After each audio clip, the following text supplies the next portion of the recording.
Good evening all of you. और जैसा कि मैंने कहा था कि हम लोग डेली बेसिस पे दो दो पेपर डिस्कस करने वाले हैं क्योंकि काफ़ी पेंडिंग पेपर्स हमारे रह गए हैं। तो आज हमने ये कंडक्ट किया था new NDA daily test paper number 47 along with that 33। ठीक है, तो इसको डिस्कस करने जा रहा हूँ मैं। तो लेट नाइट हो गया है बट देन इट्स ओके, एक बार सॉल्यूशन जरूर स्टडी कर लेना। तो आज के पेपर का ये पहला क्वेश्चन था, Z square plus Z bar equals to zero के टोटल नंबर ऑफ सॉल्यूशन क्या होंगे। तो सबसे पहले ऐसे क्वेश्चन को करने के लिए हमें कॉम्प्लेक्स नंबर को खुद से लेट करना होता है। तो मैंने ये लेट कर लिया है एक्स प्लस आयोटा वाई। तो यहाँ पे इस इक्वेशन में जेड के जगह मैं लिखूंगा एक्स प्लस आयोटा वाई का होल स्क्वायर। और जैसा कि हम सबको पता है कि जेड बार होता है इसका कंजुगेट, तो इसके साथ ऐड होगा X minus iota Y equals to zero. अब इसको ओपन कर लो ए प्लस बी के होल स्क्वायर के फॉर्मूला से। तो X square plus iota square Y square, जिसमें से आयोटा स्क्वायर -1 होता है तो माइनस वाई स्क्वायर हो गया, plus 2xy iota plus X minus iota Y equals to zero. अब इसमें से जो रियल पार्ट है, रियल पार्ट का मतलब है वो हिस्सा जिसमें आयोटा नहीं लगा है उसको एक साथ कर लेते हैं, और जिसमें आयोटा लगा है उसको एक साथ कर लेते हैं। अब ये दोनों ही जीरो के इक्वल है, दैट मीन्स पहला इक्वेशन हो गया कि X square minus Y square plus X, ये भी जीरो होगा। और दूसरा हो गया 2xy माइनस वाई, ये भी जीरो के इक्वल होगा। तो अगर मैं यहाँ से y कॉमन ले लेता हूँ, तो y कॉमन लेने के बाद y इंटू 2x-1 जीरो है, जिसका मतलब हुआ कि y जीरो हो सकता है या फिर 2x-1 भी जीरो हो सकता है। तो यहाँ से x की एक वैल्यू 1/2 आ गई, y की जीरो आ गई। तो पहले इस y को यहाँ पुट करके देखो। तो X square minus zero plus X is equals to zero. तो एक्स कॉमन लेके ये बन जाएगा एक्स प्लस वन। मतलब एक्स की दो वैल्यू आ रही है, एक जीरो और एक -1। और ये क्यों आ रही है? क्योंकि हमने वाई को जीरो पुट किया था। तो सॉल्यूशन नंबर वन, यहाँ पे अगर मैं सॉल्यूशन का कॉलम बना लूँ तो पहला सॉल्यूशन है 0 0, दूसरा सॉल्यूशन हो गया -1 0। अच्छा, अब ये हाफ को यहाँ पुट करते हैं क्योंकि एक्स की एक वैल्यू हाफ भी आई थी। तो ये हाफ को जब मैं यहीं ले जाके पुट करूँगा एक्स की जगह, तो मेरे पास में आ गया, यहाँ लिखते हैं 1/4 minus Y square plus half is equals to zero, जो कि 3/4 इक्वल्स टू वाई स्क्वायर कर देगा। और वाई की दो वैल्यू आ जाएगी, प्लस माइनस अंडर रूट का 3/2। दैट मीन्स हाफ पुट करके एक वैल्यू हो गई y की √3/2, और वही हाफ पुट करके एक और वैल्यू y की हो गई -√3/2। तो इन चारों को मैं सॉल्यूशन में काउंट करूंगा, and hence the total number of solution for this equation becomes 4, that is D option. अगला क्वेश्चन है, लुगारिथम और एपी का कंसेप्ट मिक्स हो रहा है। तुमको तीन टर्म्स दे रखे हैं और वो बोल रहा है कि ये एपी में है। तो कोई भी तीन टर्म जब एपी में होते हैं, हमने कंडीशन क्या पढ़ा है कि अगर ए बी सी कोई भी तीन वैल्यू एपी में होती है तो टू बी हमेशा ए प्लस सी के इक्वल होता है। तो ये सोच लो कि ये तुम्हारा पहला वाला ए है, दूसरा वाला ये पूरा बी है और ये पूरा सी है। तो इसको थोड़ा सिंप्लीफाई करते हैं। इस वन के जगह लिख लो log 3 के बेस में 3। इसको लिख लो log 3 के पावर में 1 माइनस एक्स प्लस 2। ये तो ठीक है, बट 9 के जगह कर लो 3 स्क्वायर। और सबसे आखिरी वाले में है log बेस 3 4 इंटू 3 की पावर में x -1। अब ये हो गया तुम्हारा a, ये हो गया b और ये हो गया c, जो कि हमें AP में दिया है। तो कंडीशन के हिसाब से 2 times of the middle term, that is 2 times of log 3 के पावर में 1 माइनस एक्स प्लस 2, और यहाँ जो 3 स्क्वायर का जो ये पावर है ये सामने आ जाएगा, इज इक्वल्स टू बाकी जो दोनों रह गए log 3 के बेस में 3 प्लस log 4 इंटू 3 की पावर में x -1 के बेस में 3 के इक्वल होगा। अब ये 2 से 2 गया, और यहाँ पे इन दोनों को कंबाइन किया जा सकता है because log a plus log b अगर दोनों के बेस सेम है तो ये वैल्यूज हो जाते हैं मल्टीप्लाई। अब ये करके हम लोग नेक्स्ट स्टेप में क्या करेंगे, अपना जो बेस है उसको रिमूव कर देंगे सो दैट ये क्वेश्चन सिंपल फॉर्मेट में चले जाए। दोनों गए। अब तुम सीधा क्या करो, 3 की पावर x को लेट कर लो y। तो ये हो गया 3/y प्लस 2, और ये हो जाएगा 3 इंटू 4y -1। तो यहाँ से आ गया 12y -3, और ये बन जाएगा 3 प्लस 2y, और ये जो डिनोमिनेटर वाला y है वो यहाँ चले जाएगा। तो टोटल आ गया 3 plus 2y is equals to 12y square -3y। तो एक क्वाड्रेटिक बन रहा है, 12y square -5y -3 equals to 0, 36, 9 और 4 पे जाएगा ये। 12y square -9y plus 4y -3 is equals to 0। अब इसमें से 3y कॉमन ले लो तो ये बच गया 4y -3, और +1 कॉमन ले लो तो 4y माइनस 3 इक्वल्स टू 0। तो y की दो वैल्यू आ गई, एक माइनस का 1/3 और एक y इक्वल्स टू 3/4। अब देखो 3 की पावर x को हमने वायलेट किया तो या तो 3 की पावर x -1/3 के इक्वल होगा, जो कि प्रैक्टिकली पॉसिबल नहीं है, तो इसको छोड़ देते हैं। दूसरी वैल्यू को पकड़ लेते हैं, 3 की पावर x को 3/4 के इक्वल कर लो। अब लॉग लगाओ तो ये बन जाएगा log 3 के पावर में x is equals to log 3/4। तो ये बन गया x log 3 is equals to log 3 minus log 4। अब इसको डिवाइड कर देंगे दोनों से, तो 1 माइनस log 4 के बेस में 3। तो यहाँ पे देखो 1 माइनस log 4 के बेस में 3 कहाँ पे है, तो ये बी ऑप्शन में है, so B will become your correct answer. अगला क्वेश्चन है क्वाड्रेटिक का। उसने तुमसे पूछा है for what value of K the sum of the squares of the roots of this equation. तो पहले तो इक्वेशन लिख लो, X square plus 2 plus K into X, यहाँ बीच में माइनस का साइन है, minus 1 plus K whole divided by 2 equals to 0। वो तुमसे पूछ रहा है कि for what value of K the sum of the squares of the roots. जैसे कि रूट को मैंने अगर अल्फा और बीटा मान लिया, तो alpha square plus beta square की वैल्यू को मिनिमम करने के लिए के की क्या वैल्यू होगी। बट उसके लिए पहले हमें alpha square plus beta square निकालने की जरूरत है, जिसका फॉर्मूला होता है अल्फा प्लस बीटा का whole square minus 2 alpha beta.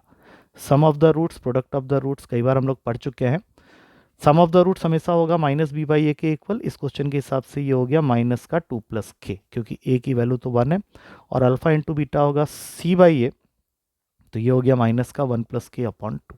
अब इन वैल्यूज़ को यहाँ पुट करते हैं, तो यहाँ से माइनस का साइन हट जाएगा क्योंकि होल स्क्वायर हो रहा है, और 2 प्लस के का होल स्क्वायर हो गया, -2 इंटू यहाँ पे आ जाएगा minus of 1 plus K whole divided by 2। Minus minus गया, 2 गया। अब इसको खोल लो, 4 plus K square plus 4 K, और यहाँ से आ गया +1 प्लस, तो टोटल वैल्यू आ गई के स्क्वायर प्लस 5k प्लस 5। हमें ये पूछा जा रहा है कि के की क्या वैल्यू होने पे ये हमें मिनिमम वैल्यू देगा। तो डेरिवेटिव से भी कर सकते हैं, किसी भी फंक्शन का मिनिमम वैल्यू निकालने के लिए पहले उसका डेरिवेटिव करते हैं, उसको 0 के इक्वल करते हैं। यहाँ से के की डायरेक्ट वैल्यू मिल रही है -b/2, और एक डायरेक्ट फॉर्मूला होता है k इक्वल्स टू -b/2a। तो -b मतलब -5 अपॉन 2a, a यहाँ पे 1 है तो 5/2, तो -5/2 इज द करेक्ट आंसर। अगला क्वेश्चन है, काफ़ी इंटरेस्टिंग क्वेश्चन है कि the number obtained when this total factorial is divided by 15। तो पहले तो ये समझो कि 1 फैक्टोरियल, 2 फैक्टोरियल, 3 फैक्टोरियल और 4 फैक्टोरियल तक तो ठीक है, बट इसके बाद से तुम 5 फैक्टोरियल लिखोगे, फिर 6 फैक्टोरियल लिखोगे, और फिर 95 फैक्टोरियल तक जाओगे। और हम सबको ये पता है कि 5 फैक्टोरियल इन सब के अंदर आएगा, क्योंकि 6 फैक्टोरियल का मतलब होता है 6 इंटू 5 फैक्टोरियल। 7 फैक्टोरियल लिखोगे तो वो भी 7 इंटू 6 इंटू 5 फैक्टोरियल। अब मैं 5 फैक्टोरियल को क्यों एम्फोसिस डाल रहा हूँ, क्योंकि 5 फैक्टोरियल की वैल्यू होती है 120, और 120 डिविजिबल होता है 15 से। तो यहाँ से लेके यहाँ सारे टर्म जो हैं वो रिमाइंडर 0 देंगे, तो जो भी रिमाइंडर बचना है वो इनसे बचना है, तो इनकी वैल्यू निकाल लो। 1 फैक्टोरियल होता है 1, 2 फैक्टोरियल होता है 2, 3 फैक्टोरियल होता है 6, और 4 फैक्टोरियल होता है 24। तो अगर तुम इसको ऐड करते हो तो ये देता है 33। तो तुम्हें जो भी रिमाइंडर मिलेगा वो यहाँ से मिलेगा। तो अगर तुमने इसको 15 से डिवाइड किया तो रिमाइंडर आ गया 3, तो इसका आंसर होगा कि रिमाइंडर इज 3। अब चलते हैं फिफ्थ क्वेश्चन में। काफ़ी सिंपल क्वेश्चन है, क्योंकि 2 कॉमन लेते ही ये फॉर्मूला बन जाता है cos 2 थीटा का। दैट मीन्स 2 cos 2 थीटा की वैल्यू दे रखी है 1 के इक्वल, और तुम्हें निकालना है यहाँ से थीटा। तो cos 2 थीटा हो गया 1/2। अब cos में जो एंगल तुमको 1/2 देता है वो 60 डिग्री है, तो 2 थीटा की वैल्यू हो गई 60 डिग्री। दैट मीन्स थीटा हो गया तुम्हारा 30 डिग्री। काफ़ी सिंपल क्वेश्चन था, B is the correct answer. अगला क्वेश्चन है कि तुम्हें स्मॉलेस्ट एंगल बताना है फॉर दिस ट्रायंगल ABC, जिसमें ए है 7, जिसको हम लोग लिख सकते हैं √49, बी है 4√3, जिसको हम लोग लिख सकते हैं √48, और सी दे रखा है हमें √13। तो देख के ही पता चल रहा है कि सबसे छोटा साइड जो है वो सी है, और अगर सबसे छोटा साइड सी है तो उसी के ऑपोजिट में जो एंगल होगा वही सबसे छोटा एंगल होगा। ये हमारे ट्रायंगल इनइक्वालिटी बताता है। तो cos सी का फॉर्मूला लगाएंगे, that is a² + b² - c² upon 2ab। सारी वैल्यूज तुम्हारे पास ऑलरेडी है, बस स्क्वायर करके यहाँ लिखते चले जाओ।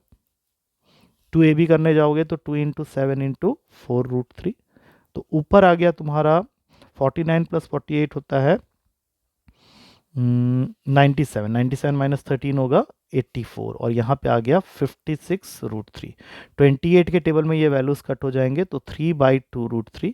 अब इसको सिंप्लीफाई करने के लिए √3 इंटू √3 लिख लो 3 की जगह में, जिससे कि एक √3 कैंसिल हो जाएगा और फाइनली cos c की वैल्यू आ जाएगी √3/2।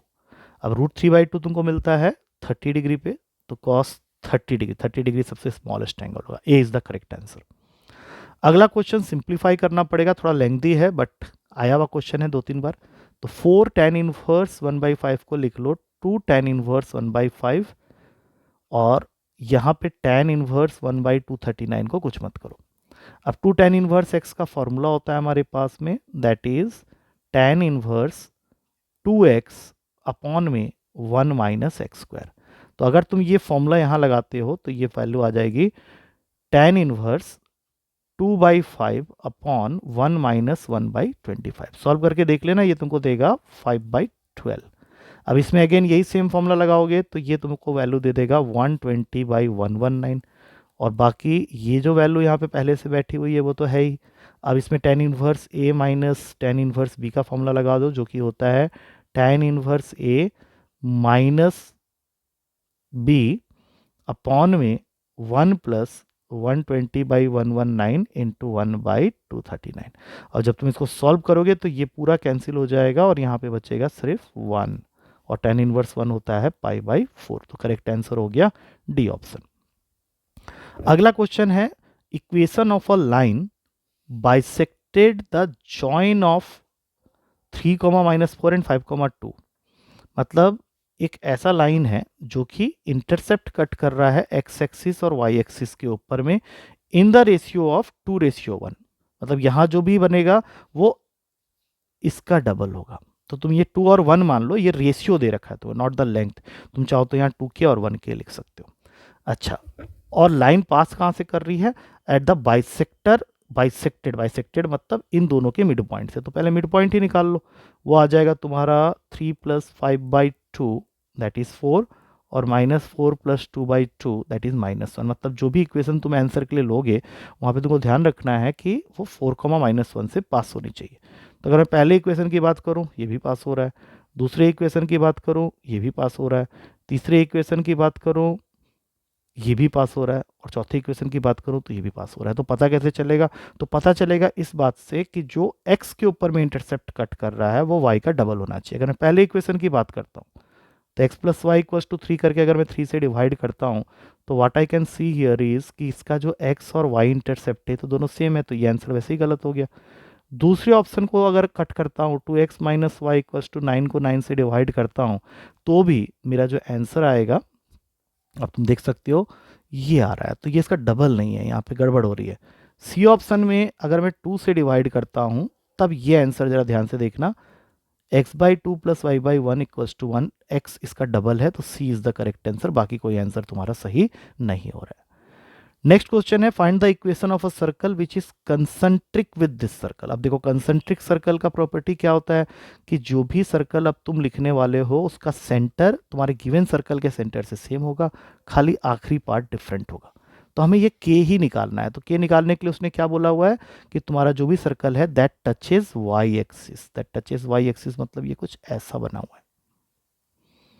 टचेज वाई एक्सिस मतलब यहाँ पे टच कर रहा है, तो इसका जो सेंटर है वो तो 2,3 पे है, तो यहाँ से लेके यहाँ तक जो डिस्टेंस होगा वो रेडियस के इक्वल होगा और यहाँ से लेके यहाँ तक जो डिस्टेंस होगा अगर तुम उसको ध्यान से देखो तो वो तुम किस लाइन से नाप रहे हो? वाई एक्सिस से, और वाई एक्सिस का मतलब होता है x = 0।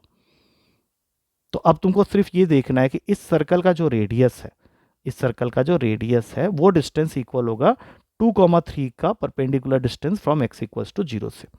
तो अगर तुम ये निकालने जाओगे तो ये आ जाएगा 2 अपॉन में √1 और रेडियस का फॉर्मूला अगर लगा दें तो ये बन जाएगा 4 + 9 - k पूरे का √। अब इसको सॉल्व करने के लिए स्क्वायरिंग कर दो तो यहाँ से 4 कैंसिल हो गया और k की वैल्यू आ जाती है 9। दैट मीन्स 9 को यहाँ पुट करना है और सीधा आंसर तुम्हें दिखेगा B option, B is the correct answer क्योंकि k आ चुका है तुम्हारा 9। अब आखिरी क्वेश्चन है distance between the directrices of the hyperbola. अब देखो ये जो हाइपरबोला है ये रेक्टेंगुलर हाइपरबोला है, क्योंकि अगर मैं इसको 9 से डिवाइड कर दूं तो इसका जो ए स्क्वायर और बी स्क्वायर है वो तो सेम हो गया, और जिस हाइपरबोला में ए स्क्वायर और बी स्क्वायर सेम हो जाते हैं उसी को हम लोग रेक्टेंगुलर हाइपर बोलते हैं।